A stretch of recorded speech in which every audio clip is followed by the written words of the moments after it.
Hi டுட்டூஸ் கிச்சனில் இன்றைக்கி பானிபூரி எப்படி பண்ணுறதுன்னு பார்க்கலாம். அதுக்கு ஃபஸ்ட்டு பூரி ரெடி பண்ணிடலாம். அதுக்கு தேவையான இன்க்ரீடியன்ட்ஸ் நான் இன்றைக்கி ஒரு 1/2 டம்ளர் அளவுக்கு தண்ணி எடுத்திருக்கேன், 1 கப் அளவுக்கு ரவை, 1/4 கப் மைதா, ஒரு 1/2 டீஸ்பூன் அளவுக்கு சால்ட்டு. உங்களுக்கு சால்ட்டு உங்கள் டேஸ்ட்டுக்கு தகுந்த மாதிரி ஆட் பண்ணிக்கோங்க. அவ்வளோதான். இப்போ இது எப்படி பண்ணுறதுன்னு பார்த்துடலாம். இப்போ ஃபஸ்ட்டு ஒரு பவுலில் ரவை எடுத்துக்கலாம், மைதா,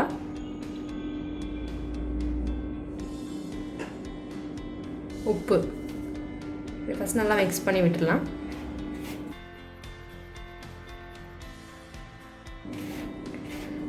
இப்போ கொஞ்சம் கொஞ்சமாக தண்ணி ஆட் பண்ணி பிசைஞ்சிக்கலாம்.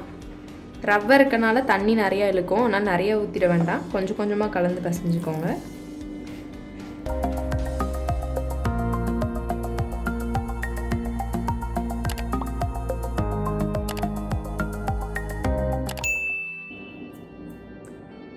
இப்போ மாவு ரெடி ஆயிடுச்சு. இதை ஒரு வெட் கிளாத் போட்டு மூடி ஒரு 1/2 மணி நேரத்துக்கு நம்ம ஊற வச்சிடலாம். இது இருக்கட்டும். இப்போ பூரி டிப் பண்ணுறதுக்கு க்ரீன் பானி ரெடி பண்ணிடலாம். அதுக்கு தேவையான இன்க்ரீடியன்ட்ஸ் நான் இன்றைக்கி ஒரு 4 டேபிள் ஸ்பூன் அளவுக்கு புளியை கெட்டியாக கரைச்சி வச்சுருக்கேன், புதினா 1/2 கப் அளவுக்கு, கொத்தமல்லி 1/4 கப்பு, எல்லாமே ஃப்ரெஷ்ஷாக இருக்கிறத எடுத்துக்கோங்க. சாட் மசாலா 1 டீஸ்பூன், இது 1/4 teaspoon try ginger powder, 1/4 teaspoon சீரகத்தூள், 1/4 டீஸ்பூன் பெப்பர் தூள், தேவையான அளவு உப்பு, ஒரு பச்சை மிளகா, ஒரு சின்ன துண்டு இஞ்சி. அவ்வளோதான். இது இப்போ எப்படி பண்ணுறதுன்னு பார்த்துடலாம். இப்போ ஒரு மிக்ஸி ஜாரில் ஃபஸ்ட்டு புதினா, கொத்தமல்லி, பச்சை மிளகா, இஞ்சி, நம்ம எடுத்து வச்சுருந்த புளி கரைசல், இதை மட்டும் நல்லா பேஸ்ட் மாதிரி அரைச்சிக்கலாம். இப்போ ஒரு பவுல் வச்சுருக்கேன், நம்ம பானி கரைச்சி வச்சுருந்தோம்ல அந்த பேஸ்ட் அந்த பவுலில் ஊற்றி வச்சுக்கலாம். இதில் ஒரு 2 கப் அளவுக்கு தண்ணி நம்ம இதே அலசி இதில் ஊற்றிக்கலாம்.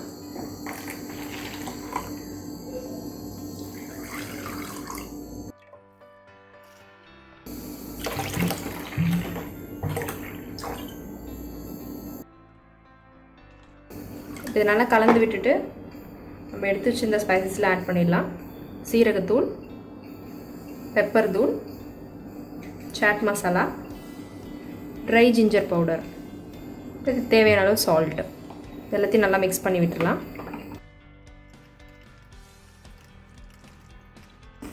அவ்வளோதான், எல்லாம் மிக்ஸ் பண்ணியாச்சு. இந்த டைமில் நீங்கள் சால்ட்டு இந்த டேஸ்ட் செக் பண்ணிக்கோங்க, எது கம்மியாக இருக்கோ அதை நீங்கள் இன்னும் கொஞ்சம் கூட சேர்த்துக்கலாம். டேஸ்ட் பர்ஃபெக்டாக இருக்குது. இப்போ நம்ம எடுத்து வச்சிடலாம். இப்போ நம்ம ஸ்வீட் சட்னி ரெடி பண்ணிடலாம். அதுக்கு தேவையான இன்க்ரீடியன்ட்ஸ் நான் இன்றைக்கி ஒரு 1/2 கப்பு புளி எடுத்திருக்கேன், 1 டீஸ்பூன் அளவுக்கு மிளகாத்தூள், 1/2 டீஸ்பூன் சீரகத்தூள், ஒரு 1/2 டீஸ்பூன் உப்பு, 1/2 கப் அளவுக்கு டேட்ஸு, 1/2 கப் அளவுக்கு வெல்லம், கொஞ்சமாக சோம்பு. அவ்வளோதான் இதுக்கு தேவையானது. இது இப்போ எப்படி பண்ணுறதுன்னு பார்த்துடலாம். இப்போ ஒரு பேன் வச்சுருக்கேன், அது நம்ம எடுத்து வச்சுருந்த புளி, பேரிச்சம்பழம், வெல்லம், இது 3 சேர்த்து இது முழுக்கிற அளவுக்கு தண்ணி ஊற்றி நல்லா 10 நிமிஷத்துக்கு போல் கொதிக்க வச்சிடலாம்.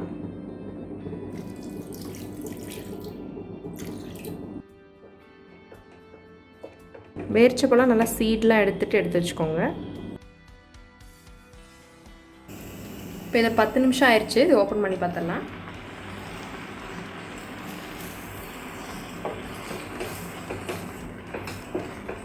பாருங்கள், புளி டேட்ஸு எல்லாமே நல்லா வெந்திருக்கு, எல்லாம் நல்லா சாஃப்டாகி அதே ஸ்மாஷ் ஆன மாதிரி இருக்குது.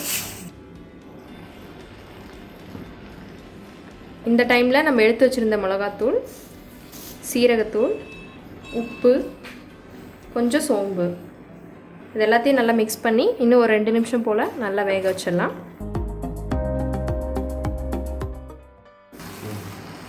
இப்போ 2 நிமிஷம் ஆயிடுச்சு, நம்ம அடுப்பு ஆஃப் பண்ணிடலாம். பாருங்கள், நல்லா கெட்டியாயிடுச்சு. இப்போ இது நல்லா ஆறட்டும். இப்போ இது ஆறிடுச்சு. இது ஒரு மிக்ஸி ஜாருக்கு மாற்றிக்கலாம்.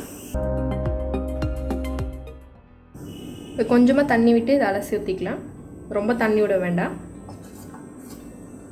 இதை நைஸாக அரைச்சிட்டு வந்துடலாம். இப்போ ஸ்வீட் சட்னி ரெடி ஆயிடுச்சு. இதையும் நம்ம ஃபில்டர் பண்ணிடலாம்.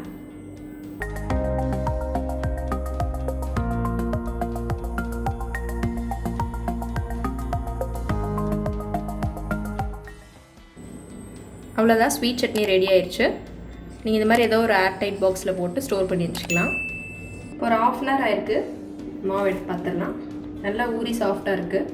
இது ஒரு 5 நிமிஷம் போல் நல்லா நம்ம பசஞ்சிக்கணும்.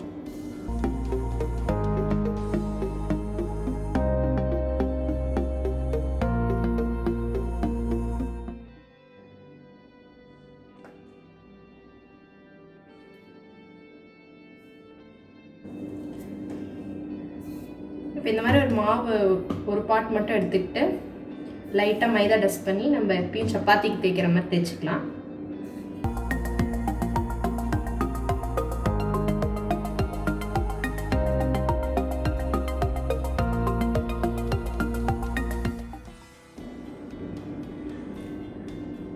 இங்கே பாருங்கள், ரொம்ப மெலிசாக வேண்டாம், ரொம்ப தப்பமாக வேண்டாம், இந்த அளவுக்கு திக்னஸ் இருந்தால் போதும். இப்போ இதை ரவுண்ட் ஷேப்பில் ஏதோ ஒரு கட் பண்ணுறதுக்கு ஏதோ ஒரு ரவுண்ட் ஷேப் எடுத்துக்கோங்க.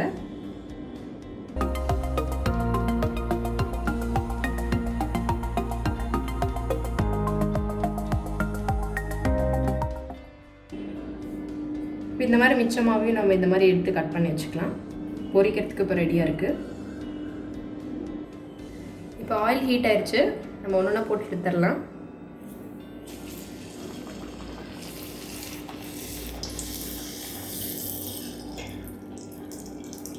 இப்படி எண்ணெயில் போட்டதும் அமுத்தி விட்டிங்கன்னா நல்லா ஃப்ளஃபியாக வரும்.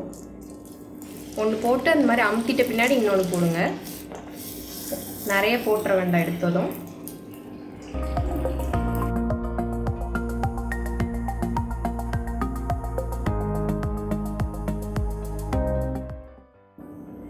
இந்த மாதிரி நல்லா ப்ரௌன் ஆனால் கிறிஸ்பியாக இருக்கும். அந்த மாதிரி டைமில் நம்ம எடுத்து வச்சிடலாம்.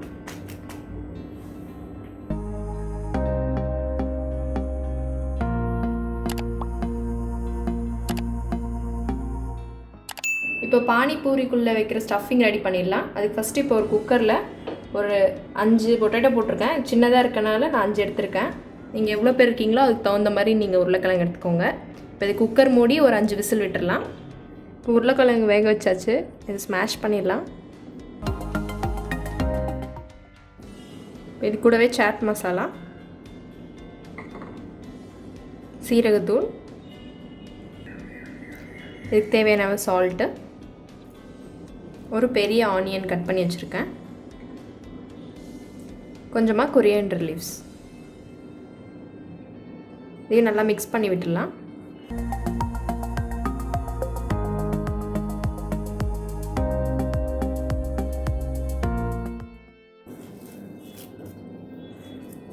அவ்வளோதான், ஸ்டஃபிங் ரெடி ஆயிடுச்சு. இப்போ பானிபூரிக்கு எல்லாமே ரெடியாக இருக்குது. பானி மேலே கொஞ்சமாக மல்லி இலை தூவிடலாம். பானிபூரி ரெடி பண்ணிடலாம்.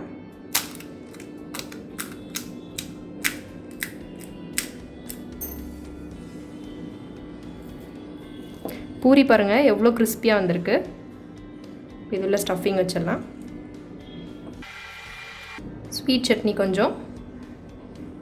கொஞ்சமாக ஆனியன் மேலே வச்சுக்கலாம். பானியில் டிப் பண்ணி இப்போ சாப்பிட்ற வேண்டியதான்.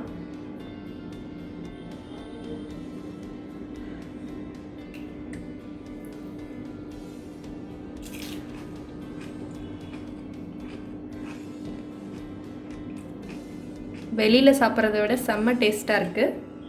நீங்களும் பானிபூரி ரெசிபியை ட்ரை பண்ணி பாருங்கள். குழந்தைங்களுக்கு வெளியே சாப்பிட்றதுக்கு போய் சாப்பிட்றது ஹைஜீனாக இருக்காது. பானிபூரி பிடிக்காதவங்க யாருமே இருக்க மாட்டாங்க. ஸோ கண்டிப்பாக வீட்டில் ட்ரை பண்ணி பாருங்கள். ரொம்ப ஈஸி தான். ட்ரை பண்ணி பார்த்துட்டு எனக்கு கமெண்ட்டில் சொல்லுங்கள். தேங்க்யூ. இந்த வீடியோ யூஸ்ஃபுல்லாக இருக்கும் நம்புகிறேன். தொடர்ந்து நம்ம சேனலை சப்போர்ட் பண்ணுங்கள். உங்கள் டவுட்ஸை கமெண்ட்டில் கேளுங்க.